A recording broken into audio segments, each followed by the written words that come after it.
It is a story that is enough to terrify any parent. You've got two young boys away from home at a sleepover. This is in the small Canadian town of Campbellton in New Brunswick. This could terrify anybody. I mean, both of these young boys were killed in their sleep, and the killer, this is a 100-pound python, escaped its cage. It was in a zoo, well, not a zoo, but a pet store right below. It happened less than 100 miles from the U.S. border. Could have happened right here, though. People keep these things. Absolutely. We've got Jack Hanna on the line, Director Emeritus of the Columbus Zoo, and, of course, well-known host of Jack Hanna's Into the Wild. Jack, let's start off with what might have happened here. You know, that snake had to get from the store downstairs, upstairs, into a bedroom, apparently through the ventilation. How uncommon must that have been? Well, it's obviously uncommon, but pythons can do just, snakes in general, when it comes to just being out there, can do just about anything. That didn't surprise me that a snake could get out of something down there underneath there, and only one man ever held a snake. So obviously it was in a pretty wild state, but he knew the guy, but actually knew the guy. He only wanted to handle him. So the snake got loose, and these snakes can find their way out of anything, basically. Went up through the ceiling, maybe a hole in the air conditioning vent, I don't know, or somewhere like that, and then just popped out, and as it was slithering down maybe the ceilings, it was one of those soft ceilings, from what it sounds like, this little report I've read, that weight just fell through on top of them. But what's confusing here is when one of these snakes, by the way, a python of that size, does make that first initial grab, let's put it that way, because I don't want to get into detail here. When it gets in that grab, it immediately circles its prey. Do you follow me? Whether it grabs the leg, the back, whatever it might be, part of the body. It'll grab first and then circle around that, into whatever that is, animal or person. And every time you breathe, take a little breath right now. Take just a teeny little breath.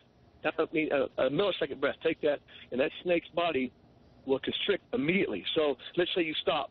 All of a sudden you breathe again just a little bit. In other words, he continues to do that very, very quickly, quicker than a blink of an eye. He can squeeze his body. That's how the animal usually, whatever that is, succumbs to what happened to these boys. But what's confusing, if he fell, number one, why didn't he wake up? Number two, if he had one, what happened to the other one? Because a snake very rarely, it takes a while for the animal to let go, release that one person, I guess, and go after the other one. Unless both got at one time and he grabbed his body around both of them, which to me is almost inconceivable.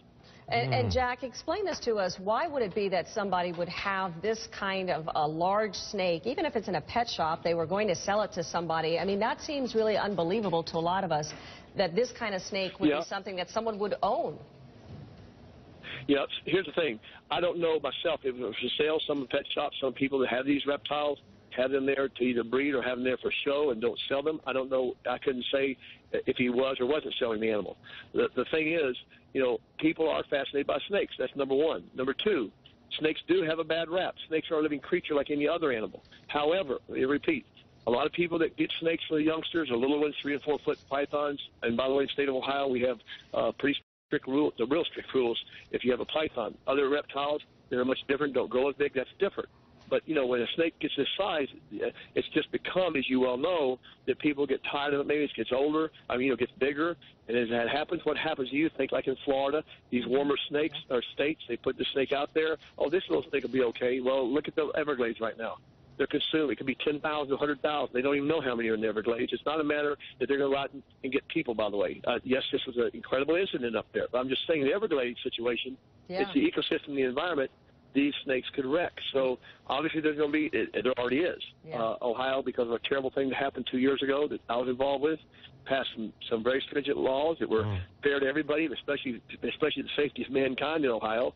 But obviously what's going to happen as a result of this in Canada maybe is that, they might not be able to get the rock pythons. Maybe some snakes can be bought, but snakes can get to be, like the anaconda, you're talking these snakes can get to be 30 feet plus when they're full grown.